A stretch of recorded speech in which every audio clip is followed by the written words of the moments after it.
శ్రీమద్విఖనస మహాగురవే నమ. అందరికీ నమస్కారం. నా పేరు రంగనాథ్. మనం పరమాత్మకి సంబంధించినటువంటి సహస్రనామ స్తోత్రాల్ని మనం చేస్తుంటాం. అందులో భాగంగా విష్ణు సహస్రనామ స్తోత్రం, లలితా సహస్రనామ స్తోత్రం, శివ సహస్రనామ స్తోత్రం ఇలా చాలా చేస్తూ ఉంటాం.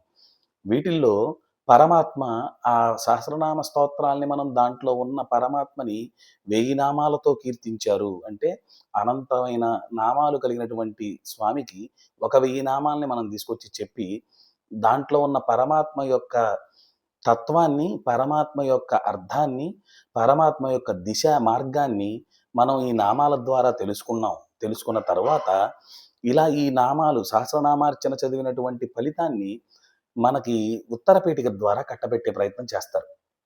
కానీ చాలామంది ఉత్తరపీఠిక ద్వారా వచ్చేటటువంటి పుణ్య ఫలితాలు ఏమున్నాయో చూసుకొని, ఏది ఎక్కువ ఫలితాలిస్తుందో అది ఎక్కువ చదువుదాం అనుకుంటున్నారు అన్న విషయం చాలా బాధాకరమైనటువంటి విషయం.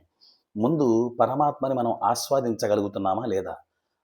అది ఆస్వాదించి ఓకే. ఆస్వాదించడం కుదరలేదు. ఎలాగో చదివేస్తున్నాం.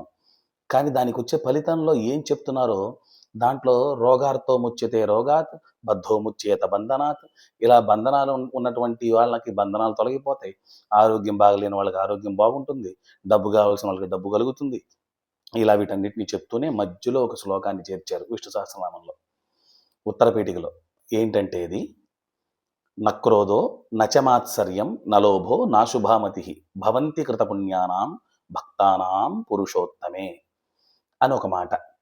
అంటే మనకి క్రోధం లేకుండా ఉండేటట్టు, దాంట్లో ఉన్నది as it is in between the lines మనకొద్దు, అర్థమయ్యేటటువంటి విషయాన్ని అర్థం చేసుకుందాం.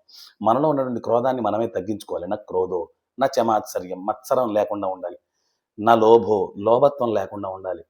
నా శుభామతి, ఎక్కడ అశుభం కోరుకోకుండా ఉండాలి. ఎక్కడ అశుభం కోరుకోకుండా ఉండే శుద్ధమైన మనసుతో ఉండాలి.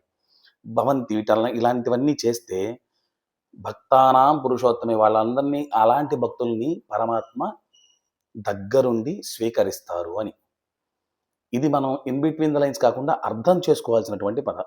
దీనివల్ల ఏమవుతుందంటే, మనం అందరం కూర్చొని సహస్రనామాన్ని 1000 మందితో కూర్చొని చేసి గొప్పగా చేశామనుకుంటంతో పాటు, మనం ఎలా ఉండాలో కూడా ఇందులో చెప్పారని తెలుసుకుంటే, తద్వారా సహస్రనామార్చన ఫలితం రావడంతో పాటు పరమాత్మని చేరుకోవడానికి ఒక మంచి దారి ఏర్పడుతుంది.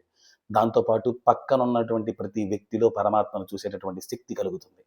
అట్లాంటి శక్తి కలగడానికి ఈ సహస్రనామ స్తోత్రాలు అందరికీ ఉపయోగపడాలని మనసారా కోరుకుంటూ గోవింద గోవింద.